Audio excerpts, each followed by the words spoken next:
to That Gray Area. I'm Erinn. And I'm Vanessa. We're lifelong friends entering that certain time of life that can be a bit of a gray area. We'll be taking a look at what being a woman and aging looks like right now. So join us in That Gray Area.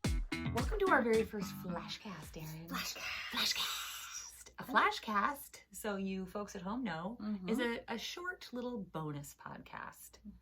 We were thinking like it would be nice to do once in a while something that's topical. It could be something that's political in nature or something, although we do strive to be non-political.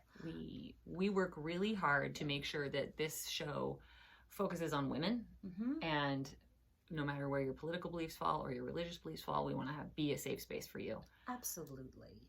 But we did feel like once in a while, something happens, the water cooler talk, so to speak, that might be kind of nice. And the real challenge here is, can we talk for less than 10 minutes? Doubtful, but we're going to try real hard. Yeah.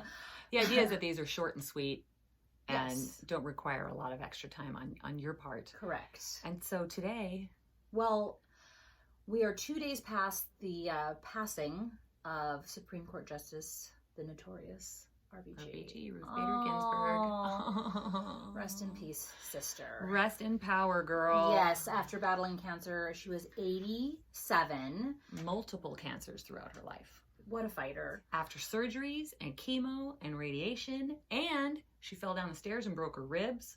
And then when they had a CT scan, that's where they found the cancerous nodules on her lungs. And then the whole crazy theory was sweeping the place. Was she pushed? Oh, no, I had not heard that. She obviously is a dissident. Which is funny, is when she started on the court, she was considered moderate. Yeah. Slightly left. Yes. But as the tenor and leadership of the court changed, she became quite often the dissenting opinion. Yes. When Sandra Day O'Connor retired, she sort of moved left and became sort of the head of that whole little chain of leftish And leaning. really used her power of dissent to get people talking. Yes. She was amazing. So we've talked on the show a lot about age rejectors. Yeah. And I mean, could she? I love that word. She's a poster child. She's like a poster child. She's I mean, a gender rejector and an age rejector. I just love that. And with her, she exercised and just kept her mind so sharp and never let anything about the status quo between men and women or anything, in education. Obviously, when she began her law school career, she was 2 women in that class? I think there were 5. Was there 5? I'm sorry. I think there were 5 women in her first law school. But, I wrote it. And she went to down both Harvard Law and Columbia Law. Correct. And she moved because her husband either got a job or moved. Here it is. She was one of 9. We were both wrong. In the we're class both of 500 at Harvard, was also taking care of her 14-month-old baby at the time. You're a badass bitch, Ruth. And she also helped her husband recover from testicular cancer while she had a newborn. And not only did she write her own papers for her school, she wrote his for him in Harvard. And that's another thing. I mean, as far as, I'm going to backtrack a little, as far as being an age rejector and being a dissenter, the reason why she became so famous so late in life was she argued a case, and there were some women in law school who read her dissent and were so moved by her and so blown away they created a rap song, and that's how she became the Notorious RBG. But we just really wanted to just take a few minutes and just honor her because of her contributions to women, but also just to equality, to gender equality, because many of the cases, women and men. Yeah, she fought for men who were facing inequality in some way as well. Yeah, one of her first big ones was she argued on behalf or in favor of a man who was denied survivor benefits when his wife passed, and he became the primary caregiver of his 2 children and was denied by Social Security to receive her checks. Total bullshit. Like, what the fuck? And another one was a man wanted to keep receiving, I guess it was unemployment or some kind of assistance from the government to care for his aging mother because he wasn't married, and they denied him. And so she was a smarty pants because she said, if I can prove that a law can discriminate against gender, the men of the court, the judges of the court, are going to be more likely to open their ears to that. But once they've said yes to that or agree that that is true, gotcha. That's right. Gotcha. Now she's so smart. She set the precedence. So I also love her relationship with her husband. Oh my God. He was an absolute forward-thinking human. Dreamboat. Today he would be considered progressive. So for him to be progressive in the 50s Yeah. Or 60s? 50s, for sure. Like, seriously. He was a military man. He was in the reserve. He was also an attorney in his own right. Had his own teaching career at one point. He was a tax attorney and very powerful. Ran among the mucky muck of the country. So he was a person who had also worked so hard to get that a status, if you will, and was also willing to put it all aside because his babies needed taken care of. And he cooked all the meals. Can you believe it? And she said he was the first man she'd ever met who cared that she was smart and had a brain. Yeah. He was just in love with her for that, and he made her career. I mean, she credits him for her position on the Supreme Court and for President Carter appointing her to a federal court. He really, like I say, he moved among those movers and shakers of the country, and he really, what's the word I would look for? Lobbied for her. Yes. Lobbied for her to be taken seriously because she was diminutive. Yes. She was quiet and very soft-spoken. Yes. And he just lifted her up. He was the wind beneath her wings. He was indeed. And I think she inspired that in pretty much every man in power that she dealt with, because there's a great story about her law professor. Once she graduated and was looking for a clerkship, she couldn't get one. And so there's a justice, I forget his name, starts with a P. But her professor called him and said, you're going to hire her. She's the most qualified person I have in my class. And if you don't hire her, I'm never going to recommend another Columbia Law student to you again. Ooh. And I'll tell you this, if she doesn't work out, I will personally replace her for you. That's amazing. And he was like, fine. And she clerked for him for 2 years. And Justice Scalia, who was one of the most conservative judges on the court, they were, I would say they probably considered themselves BFFs. Oh, totally. And he said, I love everything about her except her, except the way she reads the law. Of course, her interpretation of the law is dumb. But they were able to set that aside. They had an opera written after them. They're both huge opera fans. It's hysterical. And apparently, in many operas, she would be fully dressed in the background. She never sang or had lines. But she just wanted to be on stage in costume. I fucking love that so hard. But what I think is, again, not to get political, but it gives me hope. Like, if two people who are really diametrically opposed legally, constitutionally, can say, I respect you. Absolutely. You're so intelligent and I respect your differences. Let's be friends. Let's talk. Let's have intelligent disagreements and discussions. We need so much more here in the world. I wish going forward that's the way the world was. We do. 5 things that she made possible for women. Oof. The right to sign a mortgage without a man. Thank you. Yeah. The right to have a bank account without a cosign from a man.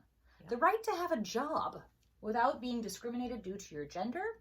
And the right for a woman to be pregnant at work and have children. You cannot not hire me because I have babies or because I am pregnant. She was famously demoted from the Social Security Administration in Oklahoma. As soon as she got pregnant, they demoted her. Because, because you can't think straight if you had a baby in there. Obviously, pregnant women don't know much. But one last thing that I'll pop off about her that I think is so important is that she stopped writing the word sex in her cases early on and used the word gender, which actually came from her clerk. Yes, according to the film, if you haven't seen it, On the Basis of Sex, I highly recommend. So great. Yes, but she was like, I think sex is going to make them uncomfortable or titillate them in a way that would maybe obscure your point. Let's change it to gender. And I would say arguing gender going forward verbally was probably the precursor to why we use that term so openly now. I would agree. I would agree with that 100%. It brought it into the vernacular. Because we used to be called the fairer sex, right? Like we couldn't handle shit. We can't handle it. We're soft. Yeah, we're dainty. And I had a couple of her. I think my favorite quote that I've read, because there's been a lot going around, is "Women belong in all places where decisions are being made." I love that, and I agree with it 100%. And then this one, because she's a badass, and it's like, duh. To me, this quote is, of course, duh. But it kind of goes to my point, is that we've become so conditioned in this country on the basis of our gender that we often do things and think things without asking why. Obviously, I'm like a broken record. But I am sometimes asked when there will be enough women on the Supreme Court. And when I say when there are 9, people are shocked. But there have been 9 men, and nobody's ever raised a question about that. It's true. I just think that speaks to so much of what we're talking about on this show as far as age and our sexuality. And conditioning. Yes, my child said that to me today. We are conditioned, and I was like, oh my God, that's such a perfect word for it. We are conditioned to think. So when you're conditioned, you don't question. You don't really have an active role in the thought. Exactly. It's just how you assume things go forward. And then somebody says to you, well, maybe blah, blah, blah, maybe it's not that. And if you can be open enough to see somebody else's point of view or see another side of things, maybe that won't change your mind. Maybe it'll change it a little. Maybe it'll change a lot. But I just love that. And if nothing else, if you can at least respect the person for their very thoughtful viewpoint, even if it's not your own. Indeed. Indeed. And as they were saying on my new favorite show, huzzah. Huzzah! If you're not watching Catherine the Great on Hulu, huzzah. It's just called The Great, sorry. The Great. Talking about great women. Yeah. It's so good. Did you know they named a praying mantis after her? Yeah. Which, okay, Vanessa's the one and my kid who's clued me into they're badasses. They're such badasses. I'll go through a whole story one time about our praying mantis experiment in our home with my kids. It was fantastic. I did not know this, though. I digress. Yes. So researchers at a university came across a new species of praying mantis, famously known for its interesting neck collar. Ah. So because RBG is famous for her jabot, which is her, dainty, delicate lace collar. She did. And she has certain ones for every dissent and certain ones for every majority ruling. So she's got a whole system. So this praying mantis is two things. Number one, identified by its interesting neck plate. And number two, one of the first creatures, and it's 2020, one of the first creatures to be identified based on its female genitalia. Do you know almost all creatures are identified primarily by male genitalia and the male sex of the species? So this praying mantis was the first. That's and of amazing. course, it's named like Ilias Ginsburgia or something like that. You can Google it. Just Google praying mantis named after RBG. It's fucking rad. It sounds like a magical spell from Harry Potter. Ilias Ginsburgia. It does. Turns you into a badass female. That's right. On our Ilias Ginsburgia. I would say we talk a lot about our pendulum swinging in this show in relation to parenting and relationships and all kinds of things. And this quote from her I thought was just so poignant for right now in our lives. The true symbol of our country is not the bald eagle, but the scales of justice. And when the pendulum swings too far, it will right itself. It gets me kind of emotional. I know. It really does. This too. Right? Like, I know. It just feels, I don't know. I'm still somebody who gets very oogly at our younger version of the United States. Mm-hmm. I still get proud. Yeah. Proud of you, RBG. Yeah, me too. Here's to you. Thank you. Rest in power. Rest in power. Cheers. Thanks for joining us on our first.